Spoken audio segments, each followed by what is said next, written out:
जय श्री कृष्णा, जय राधे राधे। अब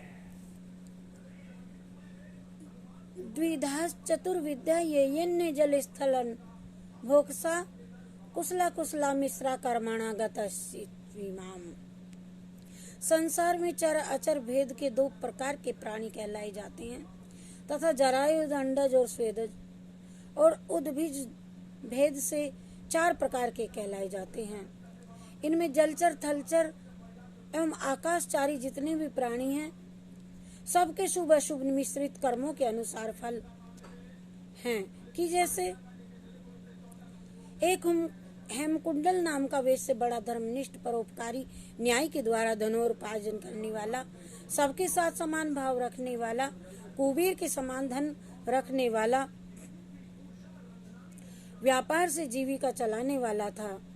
वह जो पैदा करता था उसका छठांश दान में के कार्य में लगा दिया करता था। उसने कुआं, तालाब, बापी, उद्यान, विश्राम गृह, धर्मशाला आदि का बहुत निर्माण कराया। उसके दो पुत्र थे, एक का नाम था विकुंडल और दूसरे का नाम श्री कुंडल था।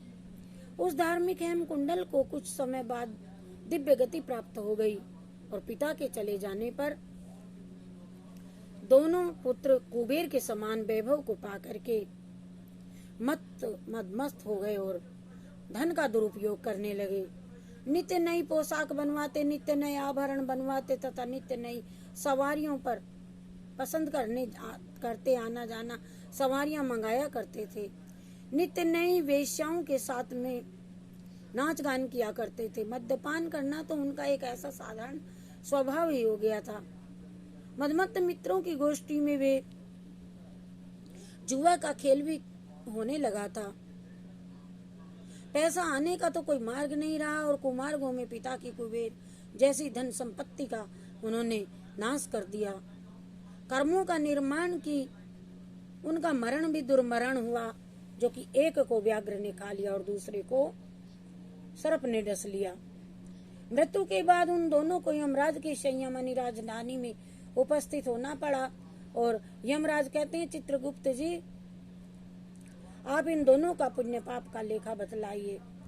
चित्रगुप्त जी ने उन दोनों के पुण्य पाप पढ़ करके सुनाए तथा यमदूतों को आज्ञा दी, इस विकुंडल को स्वर्ग ले जाइए तथा श्री कुंडल को नरक में ले जाइए। इसी समय उन दोनों को स्वर्ग नरक की सवारियां आ गई और विकुंडल स्वर्ग में जा रहा है और श्री कुंडल नरक में जा रहा है। मार्ग में चलते हुए वह भरत वत्सल विकुंडल उन पार्षदों से पूछता है, मित्रों धर्मराज के राज्य में ये भेदभाव कैसा, मुझे बताइए। हम दोनों भाई सदा एक साथ रहे, एक साथ खाए, एक साथ शुभ शुभ कर्म हमने बराबर ही किए, फिर भी एक को स्वर्ग और दूसरे को नरक क्यों मिला। यमदूत कहने लगे, विकुंडल सबको कर्म के अनुसार फल मिलता है। तुम्हारा एक पुण्य है और जिससे तुम स्वर्ग को जा रहे हो और जिसे तुम जानते हो हम भी जानते हैं। तुम बताओ, देखो हरिमित्र ब्राह्मण का एक पुत्र सुमित्र नाम का ब्राह्मण था। वह वेद वेदांतों में पारंगत था और वह यमुना के दक्षिण तट पर रहता था। उससे तुम्हारी गाढ़ी मित्रता थी। तुमको अपने मित्र के साथ रहने का 2 मास का सौभाग्य प्राप्त हुआ। माघ महीने में उसके साथ तुम कालिंदी के तट पर वहीं रोज स्नान किया करते थे। 2 महीने के माघ स्नान के प्रभाव से तुम स्वर्ग में जा रहे हो और तुम्हारे भाई की कोई ऐसा पुण्य कार्य नहीं किया उन्होंने, इसलिए वह तो नरक को जा रहा है, उसे नरक मिला। विकुंडल ने कहा, भाई स्वर्ग जाने के लिए कौन कौन से साधन होते हैं बताओ कृपा करके मुझे। यमदूतों ने कहा, भाई मन से, कर्म से, वाणी से भी कभी दूसरों को पीड़ा न देना। अहिंसा धन से स्वर्ग मिलता है, अहिंसा से धर्म से स्वर्ग मिलता है, परोपकार से स्वर्ग मिलता है, प्राणियों को अभयदान देने वालों को सब तीर्थों का पुण्य मिलता है, गौ ब्राह्मण की रक्षा करने वाले को स्वर्ग मिलता है, वृक्षारोपण करने वाले को स्वर्ग मिलता है, तुलसी का पूजन जिस घर में होता है यम किंकर उस घर में नहीं आते, तुलसी की जितनी भी शाखाएं बढ़ती हैं उतने हजार वर्षों प्राणी स्वर्ग में रहता है। तुलसी मन वाणी काया के समस्त पापों को हरने वाली है। मणि कांचन के पुण्यों से प्रभु को जितनी प्रसन्नता नहीं होती उतनी तुलसी पत्र के पूजन से होती है।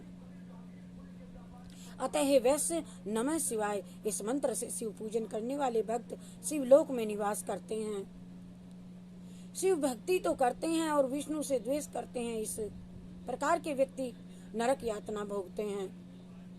शिव मंदिर का द्रव्य अन्न आदि नहीं लेना चाहिए और शिव निर्माल्य को लांघना भी नहीं चाहिए। शिव निर्माल्य वस्तु को कुआं या नदी में डाल देना चाहिए। हे वैश्य नए मंदिर मठ धर्मशाला बनवाने का जितना पुण्य नहीं है उतना जीर्ण मंदिरों का उद्धार करने का फल होता है। मंदिर मठ धर्मशाला आदि का जीर्णोद्धार कराने से दुगुना फल प्राप्त होता है।